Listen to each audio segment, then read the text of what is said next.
ನಮ್ಮ ಹೀರೋಯಿನ್ಗೆ 3 ತಿಂಗಳು ಆದ್ಮೇಲೆ ಗೊತ್ತಾಗುತ್ತೆ ಅವಳು ಗರ್ಭವತಿ ಅಂತ.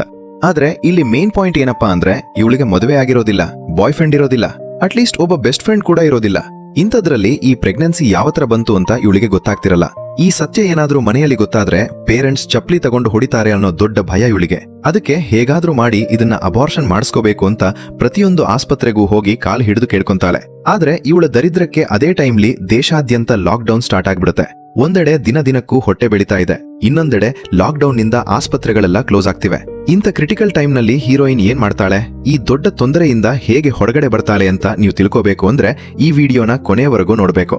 ಅಂದಂಗೆ ಮೂವಿ ಹೆಸರು ಲಾಕ್ಡೌನ್ ಅಂತ 2025 ಅಲ್ಲಿ ರಿಲೀಸ್ ಆಗಿರೋದು. ಇನ್ನ ಕಥೆಯ ಒಳಗಡೆ ಹೋಗೋದಕ್ಕೂ ಮೊದಲು ನಮ್ಮ ಕಡೆಯಿಂದ ಒಂದು ಚಿಕ್ಕ ರಿಕ್ವೆಸ್ಟ್. ಇನ್ನ ಯಾರಾದ್ರೂ ನಮ್ಮ ಚಾನೆಲ್ನ ಸಬ್ಸ್ಕ್ರೈಬ್ ಮಾಡ್ಕೊಂಡಿಲ್ಲ ಅಂದ್ರೆ ತಕ್ಷಣ ಸಬ್ಸ್ಕ್ರೈಬ್ ಮಾಡ್ಕೊಂಡು ವಿಡಿಯೋಗೆ ಒಂದು ಲೈಕ್ ಮಾಡಿ. ಸಿನಿಮಾದ ಆರಂಭ 2020ರ ಹೊಸ ವರ್ಷದಿಂದ ಪ್ರಾರಂಭವಾಗುತ್ತೆ. ಅಲ್ಲಿ ಅನಿತಾ ಅನ್ನೋ ಹುಡುಗಿ ಮತ್ತೆ ಅವಳ ಇಡೀ ಕುಟುಂಬನ ತೋರಿಸ್ತಾರೆ. ಕುಟುಂಬದಲ್ಲಿ ಅವಳ ಅಪ್ಪ, ಅಮ್ಮ, ಅಜ್ಜಿ ಹಾಗೆ ಒಬ್ಬ ತಂಗಿ ಇರ್ತಾರೆ. ಅನಿತಾಳ ಅಪ್ಪ ವೆಲ್ಡಿಂಗ್ ಶಾಪ್ ನಲ್ಲಿ ಕೆಲಸ ಮಾಡ್ತಾ ಕಷ್ಟಪಟ್ಟು ಮನೆ ನಡೆಸ್ತಿರ್ತಾರೆ. ಇದೇ ಸಮಯದಲ್ಲಿ ಅನಿತಾ ಮನೆಯಿಂದ ಹೊರಗೆ ಬಂದಾಗ ಜೀವ ಅನ್ನೋ ಹುಡುಗ ಅವಳನ್ನ ಕದ್ದು ಮುಚ್ಚಿ ನೋಡ್ತಿರ್ತಾನೆ. ನಿಜವಾಗಿ ಜೀವಾಗೆ ಅನಿತಾ ಅಂದ್ರೆ ತುಂಬಾ ಇಷ್ಟ. ಆದ್ರೆ ಇವತ್ತಿನವರೆಗೂ ಅವಳಿಗೆ ತನ್ನ ಮನಸ್ಸಿನ ಮಾತನ್ನ ಹೇಳೋದಕ್ಕೆ ಧೈರ್ಯ ಮಾಡಿರೋದಿಲ್ಲ. ಸ್ವಲ್ಪ ಸಮಯದ ನಂತರ ಅನಿತಾ ತನ್ನ ಒಬ್ಬ ಗೆಳತಿ ಜೊತೆ ಮಾತನಾಡ್ತಿರ್ತಾಳೆ. ಇವರ ಮಾತಿನಿಂದ ಅವಳ ಎಜುಕೇಶನ್ ಮುಗ್ದಿದ್ದು ಕೆಲಸದ ಹುಡುಕಾಟದಲ್ಲಿದ್ದಾಳೆ ಅನ್ನೋ ವಿಷಯ ನಮಗೆ ಗೊತ್ತಾಗತ್ತೆ. ಆದ್ರೆ ಇನ್ನೂವರೆಗೂ ಅವಳಿಗೆ ಯಾವುದೇ ಕೆಲಸ ಸಿಕ್ಕಿರೋದಿಲ್ಲ. ಈ ಪ್ರಯತ್ನದಲ್ಲಿ ಇವಳು ಒಂದು ಕಂಪನಿಗೆ ಇಂಟರ್ವ್ಯೂಗೆ ಹೋಗ್ತಾಳೆ. ಇಂಟರ್ವ್ಯೂ ಚೆನ್ನಾಗಿ ನಡೆದು ಕಂಪನಿ ಇವಳನ್ನ ಸೆಲೆಕ್ಟ್ ಕೂಡ ಮಾಡುತ್ತೆ. ಆದ್ರೆ ಅನಿತಾ ಮನೆಗೆ ಬಂದು ಈ ಸಿಹಿ ಸುದ್ದಿನ ಹೇಳಿದಾಗ ಕುಟುಂಬದವರು ಆ ಕೆಲಸ ಮಾಡಬಾರದು ಅಂತ ನೇರವಾಗಿ ನಿರಾಕರಿಸಿಬಿಡ್ತಾರೆ. ಯಾಕೆ ಅಂದ್ರೆ ಆ ಕೆಲಸದಲ್ಲಿ ನೈಟ್ ಶಿಫ್ಟ್ ಮಾಡಬೇಕಿತ್ತು. ರಾತ್ರಿ ವೇಳೆ ಹೊರಗೆ ಕೆಲಸ ಮಾಡೋದು ಹುಡುಗಿಯರಿಗೆ ಸೇಫ್ ಅಲ್ಲ ಅಂತ ಮನೆಯವರು ಭಾವಿಸ್ತಾರೆ. ಆದ್ದರಿಂದ ಅನಿತಾ ಮತ್ತೆ ಡೇ ಶಿಫ್ಟ್ ಮಾತ್ರ ಇರುವಂತ ಕೆಲಸನ ಹುಡುಕೋದಕ್ಕೆ ಶುರು ಮಾಡ್ತಾಳೆ. ಆದ್ರೆ ಸಾಕಷ್ಟು ಪ್ರಯತ್ನಗಳ ನಂತರವೂ ಅವಳಿಗೆ ಸರಿಯಾದ ಕೆಲಸ ಸಿಗೋದಿಲ್ಲ. ಇದೇ ಸಮಯದಲ್ಲಿ ಅವಳ ಬ್ಯೂಟಿನ ನೋಡಿ ಹಲವು ಹುಡುಗರು ಇವಳ ಮೇಲೆ ಮನಸೋತು ಆಗಾಗ ತಮ್ಮ ಮನಸ್ಸಿನ ಮಾತನ್ನ ಹೇಳ್ತಿರ್ತಾರೆ ಅನ್ನೋದನ್ನು ತೋರಿಸ್ತಾರೆ. ಆದ್ರೆ ಅನಿತಾ ಪ್ರತಿ ಬಾರಿಯೂ ಬೇಡ ಅಂತಿದ್ದಾಳೆ. ಯಾಕೆ ಅಂದ್ರೆ ಅವಳಿಗಿದ್ದ ಒಂದೇ ಕನಸು ಅಂದ್ರೆ ಒಳ್ಳೆಯ ಕೆಲಸ ಸಿಕ್ಕು ತನ್ನ ಫ್ಯಾಮಿಲಿಯಲ್ಲಿ ಎಲ್ಲರನ್ನೂ ಸಂತೋಷವಾಗಿಡಬೇಕು ಅಂತ. ಇನ್ನೊಂದೆಡೆ ಅನಿತಾಳ ಅಪ್ಪನ ಓನರ್ನ ತೋರಿಸ್ತಾರೆ. ಆಗ ಅವರ ಹೆಂಡತಿ ಫೋನ್ ಮಾಡಿ ತಕ್ಷಣವೇ ಪೊಲೀಸ್ ಸ್ಟೇಷನ್ಗೆ ಬರೋದಕ್ಕೆ ಕರೀತಾಳೆ. ಅನಿತಾಳ ಅಪ್ಪ ಕೂಡ ತಮ್ಮ ಓನರ್ ಜೊತೆ ಸ್ಟೇಷನ್ಗೆ ಬರ್ತಾರೆ. ಅಲ್ಲಿ ಅವರಿಗೆ ಗೊತ್ತಾಗೋ ವಿಷಯ ಏನು ಅಂದ್ರೆ ಓನರ್ ಮಗಳು ಒಬ್ಬ ಹುಡುಗನ ಜೊತೆ ಓಡಿ ಹೋಗಿ ಮದುವೆಯಾಗಿದ್ದಾಳೆ. ಹಾಗೆ ತನ್ನದೇ ಹೆತ್ತವರ ವಿರುದ್ಧ ಕಂಪ್ಲೇಂಟ್ ಕೊಟ್ಟಿದ್ದಾಳೆ, ತನ್ನ ಹೆತ್ತವರು ತನ್ನ ಗಂಡನನ್ನ ಕೊಲ್ಲಿಸಬಹುದು ಅಂತ. ಇದನ್ನ ಕೇಳಿ ಓನರ್ ಮತ್ತೆ ಅವರ ಹೆಂಡತಿಗೆ ಪ್ರಜ್ಞೆ ತಪ್ಪಿದಂತಾಗತ್ತೆ. ಅನಿತಾಳ ಅಪ್ಪ ಕೂಡ ಶಾಕ್ ಆಗ್ತಾರೆ. ಯಾಕೆ ಅಂದ್ರೆ ಓನರ್ ಯಾವಾಗಲೂ ತಮ್ಮ ಮಗಳನ್ನ ಹೊಗಳ್ತಿದ್ರು, ಹಾಗೆ ಅವಳನ್ನ ಓದಿಸಿ ಡಾಕ್ಟರ್ ಮಾಡಬೇಕು ಅನ್ಕೊಂಡಿದ್ರು. ಠಾಣೆಯಲ್ಲಿ ಓನರ್ ತನ್ನ ಮಗಳ ಕಾಲಿಗೆ ಬಿದ್ದು ಇಂಥ ನಿರ್ಧಾರ ತಗೋಬೇಡ. ಆದ್ರೆ ಆ ಹುಡುಗಿ ಪ್ರೀತಿಯಲ್ಲಿ ಎಷ್ಟೊಂದು ಕುರುಡಾಗಿದ್ದಲು ಅಂದ್ರೆ ಯಾರ ಮಾತನ್ನು ಕೇಳದೆ ಅದೇ ಹುಡುಗನ ಜೊತೆ ಅಲ್ಲಿಂದ ಹೊರಟು ಹೋಗ್ತಾಳೆ. ಪೊಲೀಸರಿಗೂ ಈ ವಿಷಯದಲ್ಲಿ ಏನೂ ಮಾಡೋದಕ್ಕೆ ಆಗೋದಿಲ್ಲ. ಈ ಘಟನೆ ನಂತರ ಓನರ್ ಮತ್ತೆ ಅವರ ಹೆಂಡತಿ ಅತ್ತು ಹೈರಾಣಾಗಿ ಬಿಡ್ತಾರೆ. ಮನೆಗೆ ವಾಪಸ್ ಬಂದ ಅನಿತಾಳ ಅಪ್ಪ ತಮ್ಮ ಹೆಂಡತಿಗೆ ಇಡೀ ವಿಷಯನ ಹೇಳ್ತಾರೆ. ಓನರ್ ಮಗಳು ಹೆತ್ತವರ ಮಾನನ ಹೇಗೆ ಮಣ್ಣುಪಾಲ್ ಮಾಡಿದ್ಲು ಅಂತ. ಅವರು ನಮಗೂ 2 ಹೆಣ್ಣು ಮಕ್ಕಳಿದ್ದಾರೆ, ಅದಕ್ಕೆ ಅವರ ಮೇಲೆ ಕಣ್ಣಿಟ್ಟಿರು ಅಂತ ಹೇಳ್ತಾರೆ. ಅದೇ ಸಮಯದಲ್ಲಿ ಅನಿತಾ ಸುಮ್ಮನೆ ತನ್ನ ತಂದೆ ತಾಯಿಯ ಮಾತುಗಳನ್ನ ಕೇಳಿಸಿಕೊಳ್ತಿರ್ತಾಳೆ. ಇದನ್ನ ಕೇಳಿ ಇವಳು ಮನಸ್ಸಿನಲ್ಲೇ ಡಿಸೈಡ್ ಮಾಡ್ತಾಳೆ, ತನ್ನ ಫ್ಯಾಮಿಲಿ ಗೌರವಕ್ಕೆ ಧಕ್ಕೆ ತರುವಂತ ಯಾವುದೇ ಕೆಲಸನ ತಾನು ಎಂದಿಗೂ ಮಾಡೋದಿಲ್ಲ ಅಂತ. ತನ್ನ ಅಪ್ಪ ಕಷ್ಟಪಟ್ಟು ತನ್ನನ್ನ ಓದಿಸಿದ್ದಾರೆ, ಅವರ ನಂಬಿಕೆಯನ್ನ ಎಂದಿಗೂ ಮುರಿಯೋದಿಲ್ಲ ಅಂತ. ಮರುದಿನ ಅನಿತಾ ತನ್ನ ಗೆಳತಿಯೊಬ್ಬಳಿಗೆ ಫೋನ್ ಮಾಡಿ ಅವರ ಕಂಪನಿಯಲ್ಲಿ ಏನಾದ್ರೂ ವೇಕೆನ್ಸಿ ಇದ್ರೆ ತನಗೂ ರೆಫರ್ ಮಾಡೋದಕ್ಕೆ ಕೇಳ್ತಾಳೆ. ಯಾಕೆ ಅಂದ್ರೆ ಅವಳ ಮನೆಯವರು ನೈಟ್ ಶಿಫ್ಟ್ ಕೆಲಸಕ್ಕೆ ಒಪ್ಪುತ್ತಿಲ್ಲ. ಗೆಳತಿ ಹೇಳ್ತಾಳೆ, ಸರಿ ಇವತ್ತು ಈವ್ನಿಂಗ್ ನನ್ನ ಅಪಾರ್ಟ್ಮೆಂಟ್ ಹತ್ತಿರ ಬಾ, ಅಲ್ಲೇ ಸಿಕ್ಕಿ ಮಾತನಾಡೋಣ. ಇತ್ತ ಅನಿತಾ ಮನೆಗೆ ವಾಪಸ್ ಬರ್ತಿರ್ಬೇಕಾದ್ರೆ ಮತ್ತೆ ಜೀವ ಅವಳು ಮುಂದೆ ಬರ್ತಾನೆ. ಈ ಬಾರಿ ಧೈರ್ಯ ಮಾಡಿ ಅನಿತಾಗೆ ಪ್ರಪೋಸ್ ಮಾಡ್ತಾನೆ. ಅನಿತಾ ಹೇಳ್ತಾಳೆ, ಇಂಥ ಚೇಷ್ಟೆಗಳನ್ನೆಲ್ಲ ತನ್ನ ಹತ್ತಿರ ಮಾಡಬೇಡ, ತನಗೆ ಈಗ ಪ್ರೀತಿಯಲ್ಲಿ ಬೀಳೋದಕ್ಕೆ ಇಷ್ಟಿಲ್ಲ, ಮುಂದೆ ಇಡೀ ಲೈಫ್ ಇದೆ ಅಂತ ಕ್ಲಿಯರ್ ಆಗಿ ಹೇಳ್ತಾಳೆ. ಆದ್ರೆ ಜೀವ ತಾನು ಅವಳನ್ನ ಮದುವೆಯಾಗೋದಕ್ಕೆ ಬಯಸ್ತಾ ಇದ್ದೇನೆ, ಬೇಡ ಅನ್ಬೇಡ ಅಂತ ಹೇಳ್ತಾನೆ. ಆದರೂ ಅನಿತಾ ನೇರವಾಗಿ ನಿರಾಕರಿಸಿ ತನ್ನನ್ನ ಫಾಲೋ ಮಾಡೋದನ್ನ ಬಿಡು ಅಂತ ಹೇಳಿ ಹೊರಟು ಹೋಗ್ತಾಳೆ. ಸಂಜೆ ಅನಿತಾ ತನ್ನ ಬೆಸ್ಟ್ ಫ್ರೆಂಡ್ ಸ್ವಪ್ನಾಗೆ ಫೋನ್ ಮಾಡಿ ಇವತ್ತು ಜೀವ ತನಗೆ ಪ್ರಪೋಸ್ ಮಾಡಿದ ವಿಷಯನ ಹೇಳ್ತಾಳೆ. ಇದೇ ಸಮಯದಲ್ಲಿ ಮೀರಾ ತನ್ನನ್ನ ಮನೆಗೆ ಕರೆದಿದ್ದಾಳೆ. ಹಾಗೆ ಬಹುಶಃ ಕೆಲಸದ ಬಗ್ಗೆ ಏನಾದ್ರೂ ಹೇಳಬಹುದು ಅಂತಾನೂ ತಿಳಿಸ್ತಾಳೆ. ಇದರ ನಂತರ ಅನಿತಾ ಮೀರಾನ ಸಿಗೋಕೆ ಹೋಗ್ತಾಳೆ. ಆದ್ರೆ ಮೀರಾ ಅವಳನ್ನ ಡೈರೆಕ್ಟ್ ಆಗಿ ಒಂದು ಪಬ್ಗೆ ಕರ್ಕೊಂಡು ಹೋಗ್ತಾಳೆ. ಇದನ್ನ ನೋಡಿ ಅನಿತಾ ಆಶ್ಚರ್ಯಪಟ್ಟು ತನ್ನನ್ನ ಇಲ್ಲಿಗೆ ಯಾಕೆ ಕರ್ಕೊಂಡು ಬಂದಿದ್ಯಾ ಅಂತ ಕೇಳ್ತಾಳೆ. ಮೀರಾ ಹೇಳ್ತಾಳೆ, ಬೇಗನೆ ಕೆಲಸ ಸಿಗಬೇಕು ಅಂದ್ರೆ ಇಂಥ ಜಾಗಗಳಿಗೆ ಬರಬೇಕು. ಯಾಕೆ ಅಂದ್ರೆ ಇಲ್ಲಿ ದೊಡ್ಡ ದೊಡ್ಡ ಕಂಪನಿಗಳ HR ಗಳು ಪಾರ್ಟಿ ಮಾಡೋದಕ್ಕೆ ಬರ್ತಾರೆ, ಹಾಗೆ ಅಲ್ಲಿಂದಲೇ ಕೆಲಸದ ಆಫರ್ಗಳು ಸಿಗೋದು ಅಂತ. ಆದ್ರೆ ಅನಿತಾಗೆ ಇದೆಲ್ಲವೂ ಸ್ವಲ್ಪನೂ ಇಷ್ಟವಾಗೋದಿಲ್ಲ. ಮತ್ತೆ ಪಬ್ ಒಳಗಡೆ ಹೋಗೋ ಬದಲು ಹೊರಗಡೆಯೇ ಕುಳಿತುಕೊಳ್ತಾಳೆ. ಆಗ ಕೆಲವು ಕುಡಿದು ಮತ್ತಾಗಿದ್ದ ಹುಡುಗರು ಅವಳನ್ನ ಚೇಷ್ಟೆ ಮಾಡೋದಕ್ಕೆ ನೋಡ್ತಾರೆ. ಆದ್ರೆ ಅನಿತಾ ಯಾವುದೇ ರೆಸ್ಪಾನ್ಸ್ ನೀಡೋದಿಲ್ಲ. ಇದೇ ಸಮಯದಲ್ಲಿ ಸ್ವಪ್ನ ಫೋನ್ ಬರುತ್ತೆ. ಅನಿತಾ ಅವಳಿಗೆ ತಾನು ಕೆಲಸದ ಹುಡುಕಾಟದಲ್ಲಿ ಈಗ ಪಬ್ ವರೆಗೆ ಬಂದಿದ್ದೇನೆ, ಆದ್ರೆ ತನಗೆ ತುಂಬಾ ಭಯವಾಗ್ತಿದೆ ಅಂತ ಹೇಳ್ತಾಳೆ.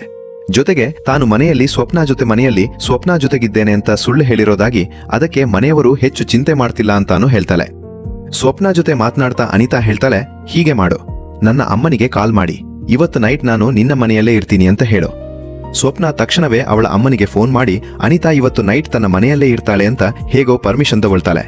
ಆದ್ರೆ ನಿಜವಾಗಿ ಅನಿತಾತ ಪಬ್ನಲ್ಲಿರ್ತಾಳೆ. ಈಗ ಅನಿತಾಗೆ ಮನೆಯವರು ಚಿಂತೆ ಮಾಡ್ತಿದ್ದಾರೆ ಅನ್ನೋ ಟೆನ್ಷನ್ ಇರೋದಿಲ್ಲಲ್ಲ. ಸ್ವಪ್ನ ಫೋನ್ ಇಟ್ಟ ತಕ್ಷಣವೇ ಮೀರಾ ಪ್ರದೀಪ್ ಅನ್ನೋ ವ್ಯಕ್ತಿನ ಅನಿತಾಗೆ ಇಂಟ್ರೊಡ್ಯೂಸ್ ಮಾಡಿ, ಈಕೆ ನನ್ನ ಫ್ರೆಂಡ್, ಹಾಗೆ ಈಕೆಗೆ ಒಂದು ಒಳ್ಳೆ ಜಾಬ್ ಬೇಕಾಗಿದೆ ಅಂತ ಹೇಳ್ತಾಳೆ. ಪ್ರದೀಪ್ ಹೇಳ್ತಾನೆ, ನೆಕ್ಸ್ಟ್ ಮಂತ್ ನಮ್ಮ ಕಂಪನಿಯಲ್ಲಿ ಕೆಲವು ವೇಕೆನ್ಸಿಗಳು ಬರುತ್ತೆ, ಮತ್ತೆ ತಾನು ಅವಳನ್ನ ರೆಫರ್ ಮಾಡ್ತೀನಿ. ಇದನ್ನ ಕೇಳಿ ಅನಿತಾ ತುಂಬಾ ಹ್ಯಾಪಿ ಆಗ್ತಾಳೆ. ಅದೇ ಖುಷಿಯಲ್ಲಿ ಮೀರಾ ಅವಳನ್ನ ಪಬ್ನ ಒಳಗಡೆ ಕರ್ಕೊಂಡು ಹೋಗ್ತಾಳೆ. ಅಲ್ಲಿ ಎಲ್ಲರೂ ಅನಿತಾಗೂ ಡ್ರಿಂಕ್ ಮಾಡೋದಕ್ಕೆ ಹೇಳ್ತಾರೆ. ಮೊದಲು ಇವಳು ಬೇಡ ಅಂತಾಳೆ, ಆದ್ರೆ ಪದೇ ಪದೇ ಫೋರ್ಸ್ ಮಾಡಿದಾಗ ಕುಡಿಯೋದಕ್ಕೆ ಶುರು ಮಾಡ್ತಾಳೆ. ಯಾಕೆ ಅಂದ್ರೆ ಕಂಪನಿಯ ಪಾರ್ಟಿಗಳು ಹೀಗೆ ಇರುತ್ತೆ, ಹಾಗೆ ಕೆಲಸದ ನಂತರ ಇದರ ಅಭ್ಯಾಸ ಮಾಡಿಕೊಳ್ಬೇಕು ಅಂತ ಮೀರಾ ಮತ್ತೆ ಉಳಿದವರು ಹೇಳ್ತಾರೆ. ಅದೇ ಪಾರ್ಟಿಯಲ್ಲಿ ಜೀವಾನ ಫ್ರೆಂಡ್ ಕೂಡ ಇರ್ತಾನೆ. ಅವನು ಅನಿತಾನ ನೋಡ್ತಿದ್ದಂಗೆ ಜೀವಾಗೆ ಫೋನ್ ಮಾಡಿ, ನಿನ್ನ ಅನಿತಾ ಇಲ್ಲಿ ಕುಡಿದುಕೊಂತಿದ್ದಾಳೆ, ನೀನ್ ನೋಡಿದ್ರೆ ಅವಳು ತುಂಬಾ ಸಂಸ್ಕಾರಿ ಅಂತಿದ್ದೆ ಅಂತ ಹೇಳ್ತಾನೆ. ಇದನ್ನ ಕೇಳಿ ಜೀವ ಶಾಕ್ ಆಗ್ತಾನೆ. ಇತ್ತ ಅನಿತಾ ಸಂಪೂರ್ಣ ಕುಡಿತದ ಮತ್ತಿನಲ್ಲಿ ತೂಗಾಡ್ತಿರ್ತಾಳೆ. ಸ್ವಲ್ಪ ಸಮಯದ ನಂತರ ಜೀವ ಕೂಡ ಅಲ್ಲಿಗೆ ಬರ್ತಾನೆ. ಹಾಗೆ ಅನಿತಾನನ್ನ ಆ ಸ್ಥಿತಿಯಲ್ಲಿ ನೋಡಿ ಆಶ್ಚರ್ಯ ಪಡ್ತಾನೆ. ಅನಿತಾ ತನ್ನ ನಂಬಿಕೆಯನ್ನ ಮುರಿದಲು ಅಂತ ಅವನು ಮನಸ್ಸಿನಲ್ಲೇ ಯೋಚಿಸೋದಕ್ಕೆ ಶುರು ಮಾಡ್ತಾನೆ. ಸ್ವಲ್ಪ ಸಮಯದ ನಂತರ ಅನಿತಾ ಮತ್ತಿನಲ್ಲಿ ಕೆಳಗೆ ಬೀಳೋದಕ್ಕೆ ಹೋದಾಗ ಮೀರಾ ಮತ್ತೆ ಪ್ರದೀಪ್ ಅವಳನ್ನ ಹ್ಯಾಂಡಲ್ ಮಾಡಿ ಒಂದು ರೂಮ್ಗೆ ಕರ್ಕೊಂಡು ಹೋಗಿ ಅಲ್ಲಿ ಮಲಗಿಸ್ತಾರೆ. ಅದೇ ಸಮಯದಲ್ಲಿ ಮೀರಾ ಪ್ರದೀಪ್ಗೆ ಬೈತಾ ಅನಿತಾಗೆ ಡ್ರಿಂಕ್ ಮಾರೋದಕ್ಕೆ ಯಾಕೆ ಫೋರ್ಸ್ ಮಾಡಿದೆ ಅಂತ ಕೇಳ್ತಾರೆ. ಅದಕ್ಕೆ ಪ್ರದೀಪ್ ನಗ್ತಾ, ಇದೆಲ್ಲವೂ ನಾರ್ಮಲ್, ಮತ್ತೆ ನಾಳೆಯಷ್ಟರಲ್ಲಿ ಅವಳು ಸರಿಯಾಗ್ತಾಳೆ ಅಂತ ಹೇಳ್ತಾನೆ. ಇದರ ನಂತರ ಇಬ್ಬರು ಅನಿತಾನನ್ನ ಅಲ್ಲೇ ಬಿಟ್ಟು ಹೊರಟು ಹೋಗ್ತಾರೆ. ಆದ್ರೆ ಹೋಗುವಾಗ ರೂಮ್ನ ಬಾಗಿಲು ಸರಿಯಾಗಿ ಲಾಕ್ ಆಗಿರೋದಿಲ್ಲ. ಮರುದಿನ ಅನಿತಾ ಹೇಗೋ ಮನೆಗೆ ವಾಪಸ್ ಬರ್ತಾಳೆ. ಅವಳ ತಲೆ ತುಂಬಾ ನೋವಿನಿಂದ ಸಿಡ್ತಾ ಇರುತ್ತೆ. ಆದ್ರೆ ಇವಳು ತನ್ನನ್ನ ತಾನೇ ಸಮಾಧಾನ ಮಾಡ್ಕೊಳ್ತಾಳೆ. ಇದರ ನಂತರ ಕತೆ 2 ತಿಂಗಳು ಮುಂದೆ ಸಾಗುತ್ತೆ. ಒಂದು ದಿನ ಇದ್ದಕ್ಕಿದ್ದಂತೆ ಅನಿತಾಗೆ ಪ್ರದೀಪ್ನಿಂದ ಫೋನ್ ಬರುತ್ತೆ. ತಮ್ಮ ಕಂಪನಿಯಲ್ಲಿ ವೇಕೆನ್ಸಿ ಬಂದಿದೆ, ಮತ್ತೆ ರೆಫರ್ ಮಾಡೋದಾಗಿ ಹೇಳ್ತಾನೆ. ತುಂಬಾ ಖುಷಿಯ ವಿಷಯ ಏನು ಅಂದ್ರೆ ಈ ಕೆಲಸ ಡೇ ಶಿಫ್ಟ್ ಆಗಿತ್ತು, ಹಾಗೆ ಮನೆ ಹತ್ತಿರವೇ ಇತ್ತು. ಇದನ್ನ ಕೇಳಿ ಅನಿತಾ ತುಂಬಾ ಹ್ಯಾಪಿ ಆಗ್ತಾಳೆ. ಇದೇ ಸಮಯದಲ್ಲಿ ಅನಿತಾ ತನ್ನ ಫ್ಯಾಮಿಲಿ ಜೊತೆ ತನ್ನ ಅಪ್ಪನ ಓನರ್ನ ಮೀಟ್ ಮಾಡೋದಕ್ಕೆ ಹೋಗ್ತಾಳೆ. ಅಲ್ಲಿ ಇವಳು ಅವರಿಗೆ ಸಮಾಧಾನ ಹೇಳ್ತಾ ಎಲ್ಲವೂ ಸರಿಯಾಗತ್ತೆ ಅಂತಾಳೆ. ಆದ್ರೆ ಮಗಳು ಮನೆಯಿಂದ ಓಡ್ ಹೋದ್ಮೇಲೆ ಓನರ್ ತುಂಬಾ ಡಿಪ್ರೆಷನ್ಗೆ ಜಾರಿದ್ರು. ಮಾತನಾಡ್ತಾ ಇದ್ದಕ್ಕಿದ್ದಂತೆ ಅನಿತಾಗೆ ವಿಪರೀತ ಕೆಮ್ಮು ಬರೋದಕ್ಕೆ ಶುರುವಾಗುತ್ತೆ. ಇದನ್ನ ನೋಡಿ ಓನರ್, ಇಷ್ಟೊಂದು ಕೆಮ್ಮು ಇದ್ರೆ ಡಾಕ್ಟರ್ಗೆ ಖಂಡಿತ ತೋರಿಸು ಅಂತ ಹೇಳ್ತಾರೆ. ಇದರ ನಂತರ ಅನಿತಾ ಡಾಕ್ಟರ್ ಹತ್ತಿರ ಹೋಗ್ತಾಳೆ. ಡಾಕ್ಟರ್ ಅವಳನ್ನ ಕೆಮ್ಮು ಎಂದಿನಿಂದ ಬರ್ತಿದೆ ಮತ್ತೆ ಅವಳ ಹೆಲ್ತ್ ಹೇಗಿದೆ ಅನ್ನೋ ತರ ಹಲವು ಪ್ರಶ್ನೆ ಕೇಳ್ತಾರೆ. ಅನಿತಾ ತನಗೆ ಕೆಮ್ಮಿನ ಜೊತೆಗೆ ತುಂಬಾ ಆಯಾಸವೂ ಇರುತ್ತೆ ಅಂತ ಹೇಳಿದಾಗ ಡಾಕ್ಟರ್ ಅವಳಿಗೆ ಪೀರಿಯಡ್ಸ್ ಕರೆಕ್ಟ್ ಟೈಮ್ಗೆ ಬರ್ತಿದೆಯಾ ಅಂತ ಕೇಳ್ತಾರೆ. ತನಗೆ ಥೈರಾಯ್ಡ್ ಪ್ರಾಬ್ಲಮ್ ಇರೋದ್ರಿಂದ ಪೀರಿಯಡ್ಸ್ ಆಗಾಗ್ಗೆ ಲೇಟ್ ಆಗುತ್ತೆ ಅಂತ ಅನಿತಾ ಹೇಳ್ತಾಳೆ. ಕೆಲವು ಬೇಸಿಕ್ ಟೆಸ್ಟ್ ಮಾಡಿದ ಮೇಲೆ ಡಾಕ್ಟರ್ ತನಗೆ ಏನೋ ಕನ್ಫ್ಯೂಷನ್ ಆಗ್ತಿದೆ, ಅದಕ್ಕೆ ಇನ್ನೊಂದು ಮುಖ್ಯವಾದ ಟೆಸ್ಟ್ ಮಾಡಬೇಕಾಗುತ್ತೆ ಅಂತ ಹೇಳ್ತಾರೆ. ಆದ್ರೆ ಅನಿತಾ ಆ ಟೆಸ್ಟ್ಗೆ ಬೇಡ ಅಂತ ಹೇಳಿ ಅಲ್ಲಿಂದ ವಾಪಸ್ ಬರ್ತಾಳೆ. ಮನೆಗೆ ಬಂದಾಗ ಅವಳ ಅಮ್ಮ ಡಾಕ್ಟರ್ ಏನ್ ಹೇಳಿದ್ರು ಅಂತ ಕೇಳ್ತಾಳೆ. ಅನಿತಾ ಗಂಟಲಿನಲ್ಲಿ ಸ್ವಲ್ಪ ಇನ್ಫೆಕ್ಷನ್ ಆಗಿದೆ ಅಷ್ಟೇ, ಸರಿಯಾಗುತ್ತೆ ಅಂತ ಉತ್ತರ ಕೊಡ್ತಾಳೆ. ಆದರೂ ಇವಳು ಒಳಗಿನಿಂದ ತುಂಬಾ ಟೆನ್ಷನ್ ನಲ್ಲಿ ಕಾಣಿಸ್ತಿರ್ತಾಳೆ. ರಾತ್ರಿ ಮನೆಯವರೆಲ್ಲರೂ ಮಲಗಿದ ಮೇಲೆ ಅನಿತಾ ಸುಮ್ಮನೆ ಬಾತ್ರೂಮ್ಗೆ ಹೋಗಿ ಪ್ರೆಗ್ನೆನ್ಸಿ ಕಿಟ್ನಿಂದ ತನ್ನ ಪರೀಕ್ಷೆ ಮಾಡ್ಕೊಳ್ತಾಳೆ. ರಿಸಲ್ಟ್ ನೋಡ್ತಿದ್ದಂಗೆ ಅವಳಿಗೆ ಪ್ರಜ್ಞೆ ತಪ್ಪಿದಂತಾಗುತ್ತೆ. ಯಾಕೆ ಅಂದ್ರೆ ಇವಳು ಪ್ರೆಗ್ನೆಂಟ್ ಆಗಿರ್ತಾಳೆ. ಆಗಷ್ಟೇ ಇವಳಿಗೆ ಡಾಕ್ಟರ್ಗೂ ತಾನು ಪ್ರೆಗ್ನೆಂಟ್ ಇರಬಹುದು ಅನ್ನೋ ಡೌಟ್ ಬಂದಿದ್ದು ನೆನಪಾಗುತ್ತೆ. ಮರುದಿನ ಕನ್ಫರ್ಮ್ ಮಾಡ್ಕೊಳ್ಳೋದಕ್ಕೆ ಅನಿತಾ ಮತ್ತೆ ಹಾಸ್ಪಿಟಲ್ಗೆ ಹೋಗಿ ಟೆಸ್ಟ್ ಮಾಡಿಸ್ಕೊಳ್ತಾಳೆ. ಸ್ಕ್ಯಾನಿಂಗ್ ಮಾಡಿದ ಮೇಲೆ ಡಾಕ್ಟರ್ ಇವಳು ತಾಯಿ ಆಗ್ಲಿದ್ದಾಳೆ, ಮತ್ತೆ ಗರ್ಭಧಾರಣೆಯಾಗಿ 2 ತಿಂಗಳಾಗಿದೆ ಅಂತ ಹೇಳ್ತಾರೆ. ಇದನ್ನ ಕೇಳಿ ಅನಿತಾ ತೀವ್ರವಾಗಿ ಭಯಪಡ್ತಾಳೆ. ಇದರ ನಂತರ ಅನಿತಾ ತಾನು ಪಬ್ಗೆ ಹೋಗಿದ್ದ ಮತ್ತೆ ಮತ್ತಿನಲ್ಲಿದ್ದ ಆ ನೈಟ್ನ ನೆನಪು ಮಾಡ್ಕೊಳ್ಳೋದಕ್ಕೆ ಶುರು ಮಾಡ್ತಾಳೆ. ಆ ನೈಟ್ ಯಾರೋ ತನ್ನ ಜೊತೆ ರಾಂಗ್ ಆಗಿ ನಡೆದುಕೊಂಡಿರಬಹುದು ಅನ್ನೋ ಡೌಟ್ ಇವಳಿಗೆ ಬರೋದಕ್ಕೆ ಶುರುವಾಗತ್ತೆ. ಆದ್ರೆ ಈಗ ಏನ್ ಮಾಡ್ಬೇಕು ಅಂತ ಇವಳಿಗೆ ಗೊತ್ತಾಗ್ತಿರೋದಿಲ್ಲ. ಯಾಕೆ ಅಂದ್ರೆ ಈ ವಿಷಯನ್ನ ಇವಳು ತನ್ನ ಮನೆಯವರಿಗೆ ಹೇಳೋ ಹಾಗಿರ್ಲಿಲ್ಲ. ಕೊನೆಗೆ ಇವಳು ತನ್ನ ಬೆಸ್ಟ್ ಫ್ರೆಂಡ್ ಸ್ವಪ್ನಾಗೆ ಫೋನ್ ಮಾಡಿ ಕರೆಸಿ ಇಡೀ ವಿಷಯನ ಹೇಳಿಬಿಡ್ತಾಳೆ. ಇದನ್ನ ಕೇಳಿ ಸ್ವಪ್ನ ಕೂಡ ಶಾಕ್ ಆಗಿ, ನಿಜ ಹೇಳು, ಇದೆಲ್ಲ ಹೇಗಾಯ್ತೀತು ಅಂತ ಕೇಳ್ತಾಳೆ. ಆದ್ರೆ ಅನಿತಾ ಅಳ್ತಾ ತನಗ್ ನಿಜವಾಗಿಯೂ ನೆನಪಿಲ್ಲ, ತನ್ನಿಷ್ಟದಿಂದ ಯಾರ ಜೊತೆಯೂ ರಿಲೇಶನ್ಶಿಪ್ ಇಲ್ಲ, ಮತ್ತೆ ತಾನು ಎಂದಿಗೂ ಈಗ ಯಾರ ಜೊತೆಯೂ ಫಿಸಿಕಲ್ ಆಗಿಲ್ಲ ಅಂತ ಹೇಳ್ತಾಳೆ. ಮುಂದೆ ಅನಿತಾ ಸ್ವಪ್ನ ಹತ್ತಿರ ಆ ನೈಟ್ ತಾನು ಪಾರ್ಟಿಗೆ ಹೋಗಿದ್ದಾಗ ಬಹುಶಃ ತನ್ನ ಜೊತೆ ಹೀಗಾಗಿರ್ಬಹುದು ಅಂತ ಹೇಳ್ತಾಳೆ. ಸ್ವಪ್ನ ಬಾ, ಪೊಲೀಸರ ಹತ್ತಿರ ಹೋಗಿ ಎಲ್ಲಾ ಸತ್ಯ ಹೇಳ್ಬಿಡೋಣ ಅಂತ ಸಜೆಷನ್ ಕೊಡ್ತಾಳೆ. ಆದ್ರೆ ಅನಿತಾ ತಕ್ಷಣವೇ ಬೇಡ ಅಂತಾಳೆ. ಈ ವಿಷಯ ಹೊರಗೆ ಬಂದ್ರೆ ತನ್ನ ಫ್ಯಾಮಿಲಿ ಗೌರವ ಹಾಳಾಗತ್ತೆ ಅನ್ನೋ ಭಯ ಇವಳಿಗಿತ್ತು. ಆಗ ಸ್ವಪ್ನ, ಆ ಪಬ್ನಲ್ಲಿ ಖಂಡಿತ ಸಿಸಿಟಿವಿ ಕ್ಯಾಮೆರಾಗಳು ಇರುತ್ತೆ, ಅಲ್ಲಿಂದ ಆ ನೈಟ್ ಏನಾಯ್ತು ಅಂತ ತಿಳ್ಕೊಳ್ಬಹುದು ಅಂತ ಹೇಳ್ತಾಳೆ. ಆದ್ರೆ ಅನಿತಾ, ಆ ಪಾರ್ಟಿಯಲ್ಲಿ 300ಕ್ಕೂ ಹೆಚ್ಚು ಜನರಿದ್ರು, ಇಂಥ ಸಿಚುವೇಶನ್ ನಲ್ಲಿ ಒಬ್ಬ ವ್ಯಕ್ತಿಯನ್ನ ಹುಡುಕೋದು ಇಂಪಾಸಿಬಲ್ ಅಂತ ಹೇಳ್ತಾಳೆ. ಇದರ ನಂತರ ಅನಿತಾ ಮತ್ತೆ ಸ್ವಪ್ನ ಅದೇ ಡಾಕ್ಟರ್ ಹತ್ತಿರ ಹೋಗಿ ತಮಗೆ ಅಬಾರ್ಷನ್ ಮಾಡಿಸಬೇಕು ಅಂತ ಹೇಳ್ತಾರೆ. ಇದನ್ನ ಕೇಳಿದ ತಕ್ಷಣವೇ ಡಾಕ್ಟರ್ ಕೋಪಗೊಂಡು ನೇರವಾಗಿ ನಿರಾಕರಿಸಿಬಿಡ್ತಾರೆ. ಅವರು ಅನಿತಾಗ್ ಬೈತಾ, ಎಂಜಾಯ್ ಮಾಡುವಾಗ ಇದೆಲ್ಲವೂ ನೆನಪಾಗ್ಲಿಲ್ವಾ ಅಂತ ಕೇಳ್ತಾರೆ. ತಾನು ಈ ರಿಸ್ಕ್ ತಗೊಳ್ಳೋದಿಲ್ಲ ಅಂತ ಹೇಳಿ ಅವರನ್ನ ಬೇರೆ ಎಲ್ಲಾದ್ರೂ ಹೋಗಿ ಅಂತ ಹೇಳಿ ಕಳಿಸ್ತಾರೆ. ಡಾಕ್ಟರ್ ಅವರ ಈ ಮಾತನ್ನ ಕೇಳಿ ಇಬ್ಬರು ಚಿಂತೆಗೊಳಗಾಗ್ತಾರೆ. ಮತ್ತೆ ಈಗ ಏನ್ ಮಾಡ್ಬೇಕು ಅಂತ ಗೊತ್ತಾಗೋದಿಲ್ಲ. ಇದರ ನಂತರ ಇಬ್ಬರು ಒಂದು ಮೆಡಿಕಲ್ ಸ್ಟೋರ್ಗೆ ಹೋಗಿ ಅಲ್ಲಿ ನಿಂತಿದ್ದ ಹುಡುಗನ ಹತ್ತಿರ ಅಬಾರ್ಷನ್ ಟ್ಯಾಬ್ಲೆಟ್ಸ್ ಕೇಳ್ತಾರೆ. ಇಂಥ ಮಾತ್ರೆಗಳು ಡಾಕ್ಟರ್ ಪ್ರಿಸ್ಕ್ರಿಪ್ಷನ್ ಇಲ್ಲದೆ ಸಿಗೋದಿಲ್ಲ ಅಂತ ಹೇಳ್ತಾನೆ. ರಾಂಗ್ ಆಗಿ ತಗೊಂಡ್ರೆ ಲೈಫ್ಗೆ ಡೇಂಜರ್ ಆಗ್ಬೋದು, ಮತ್ತೆ ತನಗೂ ಜೈಲಾಗ್ಬೋದು ಅಂತ ಹೇಳಿಸ್ತಾನೆ. ಹೀಗೆ ಹೇಳಿ ಅವನು ಅವರನ್ನ ಅಲ್ಲಿಂದ ಕಳಿಸ್ಬಿಡ್ತಾನೆ. ಈಗ ಇಬ್ಬರು ಇನ್ನೊಬ್ಬ ಡಾಕ್ಟರ್ ಹತ್ತಿರ ಹೋಗ್ತಾರೆ. ಆ ಡಾಕ್ಟರ್ ತಾನು ಅಬಾರ್ಷನ್ ಮಾಡಬಲ್ಲೆ, ಆದ್ರೆ ಮೊದಲು ಅನಿತಾಳ ಪೇರೆಂಟ್ಸ್ ನ ಮೀಟ್ ಮಾಡಬೇಕು ಅಂತ ಹೇಳ್ತಾರೆ. ಇದನ್ನ ಕೇಳಿದ ತಕ್ಷಣ ಅನಿತಾ ಹೆದರಿ ತಾನು ತನ್ನ ಪೇರೆಂಟ್ಸ್ಗೆ ಈ ವಿಷಯನ್ನ ಹೇಳೋದಿಕ್ಕೆ ಆಗೋದಿಲ್ಲ ಅಂತ ಹೇಳ್ತಾಳೆ. ಇವಳು ಡಾಕ್ಟರ್ ಹತ್ತಿರ ತುಂಬಾ ರಿಕ್ವೆಸ್ಟ್ ಮಾಡ್ಕೊಳ್ತಾಳೆ, ಆದ್ರೆ ಡಾಕ್ಟರ್ ತಮ್ಮ ಮಾತಿಗೆ ಪಟ್ಟಿಡಿತಾರೆ. ಸಂಜೆ ಸ್ವಪ್ನ ಅನಿತಾಳನ್ನ ಅವಳ ಮನೆ ಹತ್ತಿರ ಡ್ರಾಪ್ ಮಾಡ್ತಾಳೆ. ಅನಿತಾ ತುಂಬಾ ಅಪ್ಸೆಟ್ ಆಗಿದ್ದಳು. ಸ್ವಪ್ನ ಅವಳಿಗೆ ಸಮಾಧಾನ ಹೇಳ್ತಾ, ನೀನು ಚಿಂತಿಸ್ಬೇಡ, ನಾವು ನಾಳೆ ಮತ್ತೆ ಟ್ರೈ ಮಾಡೋಣ, ಎಲ್ಲವೂ ಸರಿಯಾಗತ್ತೆ ಅಂತಾಳೆ. ಮರುದಿನ ಬೆಳಿಗ್ಗೆ ಟಿವಿಯಲ್ಲಿ ಕೋವಿಡ್ ಕಾರಣದಿಂದಾಗಿ ಇಡೀ ಕಂಟ್ರಿಯಲ್ಲಿ ಲಾಕ್ಡೌನ್ ಮಾಡಲಾಗಿದೆ ಅನ್ನೋ ನ್ಯೂಸ್ ಬರುತ್ತೆ. ಇದನ್ನ ಕೇಳಿ ಅನಿತಾಗೆ ಈಗ ತಾನು ಏನ್ ಮಾಡೋದು ಮತ್ತೆ ಮನೆಯಿಂದ ಹೊರಗೆ ಹೇಗೆ ಹೋಗೋದು ಅಂತ ಯೋಚಿಸೋದಕ್ಕೆ ಶುರು ಮಾಡ್ತಾಳೆ. ಹೀಗೆಯೇ ಮುಂದುವರಿದ್ರೆ ಪ್ರಾಬ್ಲಮ್ ಇನ್ನಷ್ಟು ಜಾಸ್ತಿ ಆಗತ್ತೆ. ಇದೇ ಟೆನ್ಷನ್ ಅಲ್ಲಿ ಅನಿತಾ ಮನೆಯಲ್ಲಿ ಇಂಟರ್ನೆಟ್ ನಲ್ಲಿ ಅಬಾರ್ಷನ್ ಮಾಡೋ ಮೆಥಡ್ಸ್ ಹುಡುಕೋದಕ್ಕೆ ಮತ್ತೆ ವಿಡಿಯೋಗಳನ್ನು ನೋಡೋದಕ್ಕೆ ಶುರು ಮಾಡ್ತಾಳೆ. ಇದರಿಂದ ಯಾವ್ದಾದ್ರೂ ರೀತಿಯಲ್ಲಿ ಈ ಪ್ರಾಬ್ಲಮ್ ಇಂದ ಸೊಲ್ಯೂಷನ್ ಸಿಗಲಿ ಅಂತ. ಆಗ ಅವಳ ಅಮ್ಮ ಅವಳನ್ನ ಕೆಲಸಕ್ಕೆ ಕರೀತಾಳೆ. ಮತ್ತೆ ಅನಿತಾ ಫೋನ್ ಅನ್ನ ಅಲ್ಲೇ ಬಿಟ್ಟು ಹೋಗ್ತಾಳೆ. ಅವಳ ತಂಗಿ ಫೋನ್ ತಗೊಂಡು ನೋಡೋದಕ್ಕೆ ಶುರು ಮಾಡ್ತಾಳೆ. ಇದನ್ನು ನೋಡಿ ಅನಿತಾ ಹೆದರಿ ಓಡ್ ಬಂದು ಫೋನ್ ಕಸಿದ್ಕೊಳ್ತಾಳೆ. ತನ್ನ ತಂಗಿ ಆ ವಿಡಿಯೋನ ನೋಡಿಬಿಡಬಾರ್ದು ಅಂತ. ಕೋಪದಲ್ಲಿ ಇವಳು ತನ್ನ ತಂಗಿಗೆ ಒಂದು ಕೆನ್ನೆಗೆ ಹೊಡೆದು ಬಿಡ್ತಾಳೆ. ಇದನ್ನು ನೋಡಿ ಅವಳ ಅಮ್ಮ ಅನಿತಾ ಇದ್ದಕ್ಕಿದ್ದಂತೆ ಯಾಕೆ ಇಷ್ಟೊಂದು ಕೋಪಗೊಂಡ್ಲೋ ಅಂತ ಆಶ್ಚರ್ಯ ಪಡ್ತಾಳೆ. ಆಗ ಅನಿತಾ ಸುಳ್ಳು ಹೇಳ್ತಾ ತನ್ನ ಫೋನ್ನಲ್ಲಿ ಇಂಪಾರ್ಟೆಂಟ್ ಡಾಕ್ಯುಮೆಂಟ್ಸ್ ಇದೆ, ಮತ್ತೆ ಅವು ಡಿಲೀಟ್ ಆದ್ರೆ ತನ್ನ ಜಾಬ್ ಮೇಲೆ ಎಫೆಕ್ಟ್ ಆಗ್ಬೋದು ಅಂತ ಹೇಳ್ತಾ ರಾತ್ರಿ ಅನಿತಾ ಪಪಾಯ ಹಣ್ಣನ್ನು ಕೂಡ ತಿಂತಾಳೆ. ಯಾಕೆ ಅಂದ್ರೆ ಇದರಿಂದ ಬಹುಶಃ ಏನಾದ್ರೂ ಎಫೆಕ್ಟ್ ಆಗಬಹುದು ಅಂತ ಎಲ್ಲೋ ಕೇಳಿದಳು, ಆದ್ರೆ ಯಾವುದೇ ಯೂಸ್ ಆಗೋದಿಲ್ಲ. ಈಗ ಅನಿತಾಗೆ ತನ್ನ ಹೊಟ್ಟೆ ಎಲ್ಲಿ ಹೊರಗೆ ಕಾಣಿಸೋದಕ್ಕೆ ಶುರುವಾಗುತ್ತೋ ಅನ್ನೋ ಭಯ ಶುರುವಾಗತ್ತೆ. ಒಂದು ದಿನ ಅನಿತಾ ಸ್ವಪ್ನ ಜೊತೆ ಮತ್ತೆ ಅದೇ ಮೆಡಿಕಲ್ ಸ್ಟೋರ್ನ ಹುಡುಗನ ಹತ್ತಿರ ಹೋಗಿ ಕೈ ಜೋಡಿಸಿ ಹೆಲ್ಪ್ ಕೇಳ್ತಾಳೆ. ಅನಿತಾ ಅವನಿಗೆ ತನ್ನ ಇಡೀ ಪ್ರಾಬ್ಲಮ್ನ ಹೇಳ್ತಾಳೆ. ಅವಳ ಸಿಚುವೇಶನ್ ನೋಡಿ ಮೆಡಿಕಲ್ ಸ್ಟೋರ್ನವನಿಗೆ ಅವಳ ಮೇಲೆ ಮರುಕ ಬಂದು ಅವನು ಅವರಿಗೆ ಒಬ್ಬ ಡಾಕ್ಟರ್ ನಂಬರ್ ಕೊಡ್ತಾನೆ. ಇಬ್ಬರು ಆ ಡಾಕ್ಟರ್ನ ಮೀಟ್ ಮಾಡೋದಿಕ್ಕೆ ಹೋಗಿ ಅಬಾರ್ಷನ್ ಬಗ್ಗೆ ಮಾತನಾಡ್ತಾರೆ. ಡಾಕ್ಟರ್, ಇದಕ್ಕೆ 20,000 ರೂಪಾಯಿ ಆಗುತ್ತೆ, ಮತ್ತೆ ಇದಕ್ಕಿಂತ ಕಡಿಮೆಗೆ ತಾನು ಈ ಕೆಲಸ ಮಾಡೋದಿಲ್ಲ ಅಂತ ಹೇಳ್ತಾರೆ. ಅನಿತಾ ಬೇರೆ ದಾರಿ ಇಲ್ಲದೆ ಒಪ್ಪಿಕೊಳ್ತಾಳೆ. ಮನೆಗೆ ಬಂದು ಇವಳು ತನ್ನ ಫ್ರೆಂಡ್ಸ್ಗೆ ಫೋನ್ ಮಾಡಿ ಸಾಲ ಕೇಳೋದಿಕ್ಕೆ ಶುರು ಮಾಡ್ತಾಳೆ. ಆದ್ರೆ ತುಂಬಾ ಕಷ್ಟಪಟ್ಟು ಕೇವಲ 10,000 ರೂಪಾಯಿ ಮಾತ್ರ ಅರೇಂಜ್ ಮಾಡೋದಿಕ್ಕೆ ಆಗುತ್ತೆ. ಅದೇ 10,000 ತಗೊಂಡು ಅನಿತಾ ಮತ್ತೆ ಸ್ವಪ್ನ ಡಾಕ್ಟರ್ ಹತ್ತಿರ ತಲುಪ್ತಾರೆ. ಆದ್ರೆ ಡಾಕ್ಟರ್ ಇಡೀ ಅಮೌಂಟ್ ತಂದ್ರೆ ಮಾತ್ರ ಅಬಾರ್ಷನ್ ಆಗೋದು ಅಂತ ಹೇಳ್ತಾರೆ. ಅವರು 10,000 ರೂಪಾಯಿಯನ್ನು ತಮ್ಮ ಬಳಿಯೇ ಇಟ್ಟುಕೊಂಡು ಬಾಕಿ 10,000 ರೂಪಾಯಿ ತಗೊಂಡು ಬಾ, ಆಗಷ್ಟೇ ಆಪರೇಷನ್ ಸ್ಟಾರ್ಟ್ ಮಾಡೋದು ಅಂತ ಹೇಳ್ತಾರೆ. ಅನಿವಾರ್ಯವಾಗಿ ಅನಿತಾ ಮನೆಗೆ ಬಂದು ಪ್ರದೀಪ್ಗೆ ಫೋನ್ ಮಾಡಿ ಅವನ ಹತ್ತಿರ 10,000 ರೂಪಾಯಿ ಸಾಲ ಕೇಳ್ತಾಳೆ. ಈಗ ಅರ್ಜೆಂಟ್ ನೀಡಿದೆ, ಆಮೇಲೆ ರಿಟರ್ನ್ ಮಾಡ್ತೀನಿ ಅಂತ ಹೇಳ್ತಾಳೆ. ಪ್ರದೀಪ್ ಹೆಚ್ಚು ಕ್ವೆಶ್ಚನ್ಸ್ ಕೇಳದೆ ಮನಿ ಟ್ರಾನ್ಸ್ಫರ್ ಮಾಡ್ತಾನೆ.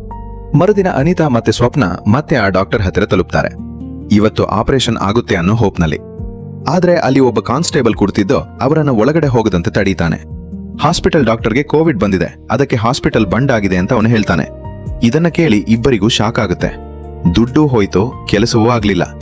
ಅವರು ಡಾಕ್ಟರ್ಗೆ ಫೋನ್ ಮಾಡೋದಕ್ಕೆ ಟ್ರೈ ಮಾಡ್ತಾರೆ, ಆದ್ರೆ ಅವರು ಫೋನ್ ಪಿಕ್ ಮಾಡೋದಿಲ್ಲ. ಬೇಜಾರಾಗಿ ಇಬ್ಬರು ಅಲ್ಲಿಂದ ವಾಪಸ್ ಬರ್ತಿರ್ಬೇಕಾದ್ರೆ ಅವರಿಗೆ ಹಾಸ್ಪಿಟಲ್ ಕಾಂಪೌಂಡರ್ ಒಬ್ಬ ಕಾಣಿಸ್ತಾನೆ. ಅವರು ಅವನ ಹತ್ತಿರ ಈಗ ನಮ್ಮ ಕೆಲಸ ಯಾರು ಮಾಡ್ತಾರೆ ಅಂತ ಕೇಳ್ತಾರೆ. ಕಾಂಪೌಂಡರ್ ಈಗ ಅಡ್ವಾನ್ಸ್ ಮನಿನ ಮರೆತು ಬಿಡಿ, ಆದ್ರೆ ತನಗೆ 10,000 ರೂಪಾಯಿ ನೀಡಿದ್ರೆ ತಾನು ಒಂದು ಟ್ಯಾಬ್ಲೆಟ್ ಕೊಡಬಲ್ಲೆ, ಅದರಿಂದ ಕೆಲಸವಾಗುತ್ತೆ ಅಂತ ಹೇಳ್ತಾನೆ. ಇಬ್ಬರಿಗೂ ಏನ್ ಮಾಡಬೇಕು ಅಂತ ಗೊತ್ತಾಗೋದಿಲ್ಲ. ಆದ್ರೆ ಬೇರೆ ದಾರಿ ಇಲ್ಲದೆ ಅವರು 10,000 ರೂಪಾಯಿವನ್ನು ಆ ವ್ಯಕ್ತಿಗೆ ಕೊಡ್ತಾರೆ. ಈವ್ನಿಂಗ್ ಒಂದು ಜಾಗಕ್ಕೆ ಬಂದು ಟ್ಯಾಬ್ಲೆಟ್ ತಗೊಂಡು ಹೋಗಿ ಅಂತ ಅವನು ಹೇಳ್ತಾನೆ. ಸಂಜೆ ಅನಿತಾ ಮತ್ತೆ ಸ್ವಪ್ನ ಆ ಏರಿಯಾಗೆ ಹೋಗಿ ಆ ಕಾಂಪೌಂಡರ್ ಬಗ್ಗೆ ವಿಚಾರಿಸೋದಕ್ಕೆ ಶುರು ಮಾಡ್ತಾರೆ. ಆದ್ರೆ ಅಲ್ಲಿದ್ದ ಜನರು ಈ ಹೆಸರಿನ ಯಾವುದೇ ಪರ್ಸನ್ ಇಲ್ಲಿ ಇರೋದಿಲ್ಲ ಅಂತ ಹೇಳ್ತಾರೆ. ಇದನ್ನ ಕೇಳಿ ಇಬ್ಬರ ಕಾಲ್ ಕೆಳಗಿನ ನೆಲವೇ ಕುಸಿದು ಬಿದ್ದಂತಾಗುತ್ತೆ. ಇವಳು ಮನೆಗೆ ವಾಪಸ್ ಬಂದಾಗ ಅವಳ ಅಮ್ಮ, ಇಷ್ಟ್ ನೈಟ್ ನಲ್ಲಿ ಎಲ್ಲ ಅಡ್ಡಾಡ್ ಬರ್ತಿದ್ಯಾ, ಮತ್ತೆ ಇತ್ತೀಚೆಗೆ ಮನೆಯಿಂದ ಹೊರಗೆ ಇರ್ತೀಯಾ ಅಂತ ಬೈಯೋದಕ್ ಶುರು ಮಾಡ್ತಾಳೆ. ಇದಕ್ ಅನಿತಾ ಕೋಪದಲ್ಲಿ ತನ್ನ ಅಮ್ಮನ ಮೇಲೆ ಕಿರಿಸ್ತಾಳೆ. ಇದರಿಂದ ಕೋಪಗೊಂಡ ಅವಳಮ್ಮ ಅವಳಿಗೆ ಪೊರಕೆಯಿಂದ ಹೊಡೆಯೋದಕ್ಕೆ ಶುರು ಮಾಡ್ತಾಳೆ. ಆಗ ಅನಿತಾಳ ತಂಗಿ ಮತ್ತೆ ಅಜ್ಜಿ ಮಧ್ಯೆ ಬಂದು ಅವಳನ್ನ ಸೇವ್ ಮಾಡ್ತಾರೆ. ಈ ಎಲ್ಲಾ ಘಟನೆಗಳಿಂದ ಅನಿತಾ ಎಷ್ಟೊಂದು ಡಿಪ್ರೆಸ್ ಆಗಿದ್ಲು ಅಂದ್ರೆ ಕೋಪ ಮತ್ತೆ ಬೇಜಾರಿನಲ್ಲಿ ಇವಳು ಫ್ಯಾನ್ಗೆ ನೇಣು ಬಿಗಿದ್ಕೊಂಡು ತನ್ನ ಪ್ರಾಣ ತಗೊಳ್ಳೋದಕ್ಕೆ ಟ್ರೈ ಮಾಡ್ತಾಳೆ. ಆದ್ರೆ ಅವಳು ತಂಗಿ ಕರೆಕ್ಟ್ ಟೈಮ್ಗೆ ಇದನ್ನ ನೋಡಿ ಹೇಗೋ ಅವಳನ್ನ ಸೇವ್ ಮಾಡ್ತಾರೆ. ಇದೆಲ್ಲವನ್ನು ನೋಡಿ ಅನಿತಾಳ ಅಮ್ಮನಿಗೆ ತನ್ನ ಮಗಳು ಬಹುಶಃ ಯಾವುದೋ ಹುಡುಗನ ಲವ್ನಲ್ಲಿ ಬಿದ್ದಿದ್ದಾಳೆ, ಅದಕ್ಕಾಗಿಯೇ ಆಗಾಗ್ಗೆ ಮನೆಯಿಂದ ಹೊರಗಿರ್ತಾಳೆ ಅನ್ನೋ ಡೌಟ್ ಬರೋದಕ್ಕೆ ಶುರುವಾಗತ್ತೆ. ಅವಳು ಇದೇ ವಿಷಯನ್ನ ತನ್ನ ಗಂಡನಿಗೂ ಹೇಳಿ ಅನಿತಾ ಜೊತೆ ಮಾತನಾಡು ಅಂತ ಹೇಳ್ತಾಳೆ. ಆಗ ಅನಿತಾಳ ಅಪ್ಪ ಅವಳ ಹತ್ತಿರ ಬಂದು ಪ್ರೀತಿಯಿಂದ ತಿಳಿ ಹೇಳ್ತಾ, ನೀನ್ ಸತ್ ಹೋದ್ರೆ ನಮ್ ಕತೆ ಏನು? ಏನಾದ್ರೂ ಪ್ರಾಬ್ಲಮ್ ಇದ್ರೆ ನನಗೆ ಹೇಳು.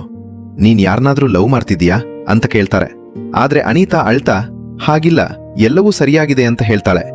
ಅದೇ ಸಂಜೆ ಸ್ವಪ್ನ ಕೂಡ ಅನಿತಾಳ ಮನೆಗ್ ಬಂದು ಸೂಸೈಡ್ ಮಾಡ್ಕೊಳ್ಳೋ ಧೈರ್ಯ ಹೇಗ್ ಬಂತು ಅಂತ ಅವಳಿಗೆ ಬೈತಾಳೆ. ಎಲ್ಲವೂ ಸರಿಯಾಗತ್ತೆ, ನಾವು ಯಾವ್ದಾದ್ರೂ ಒಂದು ದಾರಿ ಖಂಡಿತ ಹುಡುಕ್ತೀವಿ ಅಂತ ಅವಳಿಗೆ ಸಮಾಧಾನ ಹೇಳ್ತಾಳೆ. ಇದರ ನಂತರ ಸ್ವಪ್ನ ಒಬ್ಬಳೇ ಮೆಡಿಕಲ್ ಸ್ಟೋರ್ಗೆ ಹೋಗಿ ಮತ್ತೆ ಆ ಟ್ಯಾಬ್ಲೆಟ್ಸ್ ಬಗ್ಗೆ ಎನ್ಕ್ವೈರಿ ಮಾಡ್ತಾಳೆ. ಆದ್ರೆ ಅಲ್ಲೂ ಅವಳಿಗೆ ಏನೂ ಸಿಗೋದಿಲ್ಲ. ಟೈಮ್ ಹೋಗ್ತಾ ಹೋಗುತ್ತೆ, ಮತ್ತೆ ಅನಿತಾಳ ಹೊಟ್ಟೆ ನಿಧಾನವಾಗಿ ಹೊರಬರೋದಿಕ್ಕೆ ಶುರುವಾಗತ್ತೆ. ಇದರಿಂದ ಇವಳು ಇನ್ನಷ್ಟು ಹೆದರ್ತಾಳೆ. ಹೀಗೆ 4 ತಿಂಗಳುಗಳಿಗೂ ಕಳೆಯುತ್ತೆ. ಒಂದು ದಿನ ಸ್ವಪ್ನ ಅನಿತಾಗೆ ಫೋನ್ ಮಾಡಿ, ನಾವು ಯಾವ ಡಾಕ್ಟರ್ಗೆ ಮನಿ ಕೊಟ್ಟಿದ್ವೋ ಅವರು ಕೋವಿಡ್ನಿಂದ ತೀರಿ ಹೋಗಿದ್ದಾರೆ, ಅದಕ್ಕೆ ಈಗ ಆ ಮನಿನೂ ರಿಟರ್ನ್ ಸಿಗೋದಿಲ್ಲ ಅಂತ ಹೇಳ್ತಾಳೆ. ಇದನ್ನ ಕೇಳಿಯೋ ಅನಿತಾ ಯಾವುದೇ ಸ್ಪೆಷಲ್ ರಿಯಾಕ್ಷನ್ ನೀಡೋದಿಲ್ಲ. ಯಾಕೆ ಅಂದ್ರೆ ಇವಳು ಈಗಾಗಲೇ ಕಂಪ್ಲೀಟ್ ಆಗಿ ಬ್ರೇಕ್ ಆಗಿದ್ಲು. ಇದೇ ನಡುವೆ ಒಂದು ದಿನ ಅನಿತಾಳ ಅಪ್ಪನಿಗೆ ಫೋನ್ನಲ್ಲಿ ಗೊತ್ತಾಗತ್ತೆ ತಮ್ಮ ಓನರ್ ತಮ್ಮ ಮಗಳ ದುಃಖ ಮತ್ತೆ ಅಪಮಾನದಿಂದ ನೊಂದು ಸೂಸೈಡ್ ಮಾಡ್ಕೊಂಡಿದ್ದಾರೆ ಅಂತ. ಈ ನ್ಯೂಸ್ ಕೇಳಿ ಅನಿತಾಳ ಅಪ್ಪ ತೀವ್ರವಾಗಿ ಹತ್ತು ಬಿಡ್ತಾರೆ. ಅನಿತಾ ಕೂಡ ಇದೆಲ್ಲವನ್ನ ಕೇಳಿ ಒಳಗಿನಿಂದ ನಡುಗಿ ಹೋಗ್ತಾಳೆ. ಮತ್ತೆ ತನ್ನ ಸತ್ಯನ ಮನೆಯವರಿಗೆ ಹೇಳಿದ್ರೆ ಎಲ್ಲಿ ತನ್ನ ಫ್ಯಾಮಿಲಿನೂ ಹಾಳಾಗುತ್ತೋ ಅಂತ ಯೋಚಿಸೋದಿಕ್ಕೆ ಶುರು ಮಾಡ್ತಾಳೆ. ಕೆಲವು ಸಮಯದ ನಂತರ ಅನಿತಾ ಮತ್ತೆ ಸ್ವಪ್ನ ಮತ್ತೆ ಅದೇ ಮೆಡಿಕಲ್ ಸ್ಟೋರ್ನ ಹುಡುಗನ ಹತ್ತಿರ ಹೋಗಿ ಡಾಕ್ಟರ್ ಮನಿ ತಗೊಂಡು ತೀರಿ ಹೋದ ಇಡೀ ಕಥೆನ ಹೇಳ್ತಾರೆ. ಅವರು ಅವನ ಹತ್ತಿರ ಕೈ ಜೋಡಿಸಿ, ಯಾವ್ದಾದ್ರೂ ರೀತಿಯಲ್ಲಿ ನಮ್ಮ ಹೆಲ್ಪ್ ಮಾಡು, ಇಲ್ಲಾಂದ್ರೆ ಅನಿತಾ ಸತ್ತು ಹೋಗ್ತಾಳೆ ಅಂತ ಹೇಳ್ತಾರೆ. ಆಗ ಆ ಹುಡುಗ ಅವರಿಗೆ ಒಬ್ಬ ಪರ್ಸನ್ ನಂಬರ್ ಕೊಟ್ಟು ಎಷ್ಟು ಮಂತ್ ಆಗಿದೆ ಅಂತ ಕೇಳಿದ್ರೆ 3 ಮಂತ್ಸ್ ಅಂತ ಹೇಳಿ, ಇಲ್ಲಾಂದ್ರೆ ಅವನು ಕೆಲಸ ಮಾಡೋದಿಲ್ಲ ಅಂತ ಹೇಳ್ತಾನೆ. ಆದ್ರೆ ನಿಜವಾಗಿ ಅನಿತಾಗೆ 5th ಮಂತ್ ನಡೀತಿತ್ತು. ಅನಿತಾ ಆ ನಂಬರ್ಗೆ ಕಾಲ್ ಮಾಡಿದಾಗ ಎದುರಿಗಿದ್ದ ವ್ಯಕ್ತಿ ಬೇರೆ ಯಾರೂ ಅಲ್ಲ, ಜೀವ ಆಗಿರ್ತಾನೆ. ಇದನ್ನ ತಿಳಿದು ಅನಿತಾ ಶಾಕ್ ಆಗ್ತಾಳೆ. ಜೀವಾಗೆ ಹಲವು ಡಾಕ್ಟರ್ಗಳ ಪರಿಚಯವಿತ್ತು, ಮತ್ತೆ ಅವನು ಅನಿತಾಗೆ ಹೆಲ್ಪ್ ಮಾಡಬಹುದಾಗಿತ್ತು. ಜೀವಾಗೆ ಸತ್ಯ ಗೊತ್ತಾದ್ರೆ ಅವನು ಮನೆಯವರಿಗೆಲ್ಲ ಹೇಳಿಬಿಡ್ತಾನೋ ಅಂತ ಅನಿತಾ ಭಯಪಡ್ತಾಳೆ. ಆದ್ರೆ ಸ್ವಪ್ನ ನಮ್ಮ ಹತ್ತಿರ ಬೇರೆ ಯಾವುದೇ ಆಪ್ಷನ್ ಇಲ್ಲ ಅಂತ ಹೇಳ್ತಾಳೆ. ಅದಕ್ಕೆ ಇವಳು ಹೆಲ್ಮೆಟ್ ಹಾಕೊಂಡು ತಾನೇ ಜೀವನ ಮೀಟ್ ಮಾಡೋದಕ್ಕೆ ಹೋಗಿ ಅವನಿಗೆ ಇಡೀ ವಿಷಯನ ಹೇಳ್ಬಿಡ್ತಾಳೆ. ಜೀವ ಅವರಿಗೆ ಒಬ್ಬ ಡಾಕ್ಟರ್ ನಂಬರ್ ಮತ್ತೆ ಅಡ್ರೆಸ್ ಕೊಟ್ಟು ಅವರಿಗೆ ಮನಿ ಕೊಡಿ, ಅವರು ಕೆಲಸ ಮಾಡ್ಕೊಡ್ತಾರೆ ಅಂತ ಹೇಳ್ತಾನೆ. ಇದರ ನಂತರ ಅನಿತಾ ಮನೆಗ್ ಬಂದು ಮನಿನ ಅರೇಂಜ್ ಮಾಡೋದಕ್ಕೆ ನೋಡ್ತಾಳೆ. ಆದ್ರೆ ಎಲ್ಲಿಂದಲೂ ಮನಿ ಸಿಗೋದಿಲ್ಲ. ಬೇರೆ ದಾರಿ ಇಲ್ಲದೆ ಇವಳು ತನ್ನ ಅಮ್ಮನ ಗೋಲ್ಡ್ ಬಳೆಗಳನ್ನ ಇಟ್ಟು ಮನಿ ತರ್ತಾಳೆ. ನಂತರ ಅನಿತಾ ಮತ್ತೆ ಸ್ವಪ್ನ ಆ ಮನಿನ ತಗೊಂಡು ಡಾಕ್ಟರ್ ಹತ್ತಿರ ತಲುಪ್ತಾರೆ. ಡಾಕ್ಟರ್ ಎಷ್ಟು ಮಂತ್ಸ್ ಆಗಿದೆ ಅಂತ ಕೇಳ್ತಾನೆ. ಅನಿತಾ ಸುಳ್ಳು ಹೇಳಿ 3 ಮಂತ್ಸ್ ಅಂತಾಳೆ. ಆದ್ರೆ ಡಾಕ್ಟರ್ ಸ್ಕ್ಯಾನಿಂಗ್ ಮಾಡಿದಾಗ 5th ಮಂತ್ ನಡೀತಿರೋದು ಗೊತ್ತಾಗುತ್ತೆ. ಡಾಕ್ಟರ್ ಈ ಟೈಮ್ನಲ್ಲಿ ಅಬಾರ್ಷನ್ ಮಾಡೋದು ತುಂಬಾ ರಿಸ್ಕಿ ಅಂತ ಹೇಳಿ ಮನಿನ ವಾಪಸ್ ತಗೊಂಡು ಹೋಗೋದಕ್ಕೆ ಹೇಳ್ತಾನೆ. ಇದರ ನಂತರ ಡಾಕ್ಟರ್ ಜೀವಾಗೆ ಫೋನ್ ಮಾಡಿ ಹುಡುಗಿಗೆ 5th ಮಂತ್ ನಡೀತಿದೆ ಮತ್ತೆ ಇಂಥ ಕೇಸ್ನಲ್ಲಿ ಲೈಫ್ಗೆ ರಿಸ್ಕ್ ಇದೆ ಅಂತ ಹೇಳ್ತಾನೆ. ಆಗ ಜೀವ 1 ಲಕ್ಷ ರೂಪಾಯಿ ಕೇಳು ಅಂತ ಹೇಳ್ತಾನೆ. ಡಾಕ್ಟರ್ ವಾಪಸ್ ಬಂದು ಅನಿತಾ ಮತ್ತೆ ಸ್ವಪ್ನ ಹತ್ತಿರ 1 ಲಕ್ಷ ರೂಪಾಯಿ ಡಿಮ್ಯಾಂಡ್ ಇಡ್ತಾನೆ. ಇದನ್ನ ಕೇಳಿ ಇಬ್ಬರಿಗೂ ಶಾಕ್ ಆಗತ್ತೆ.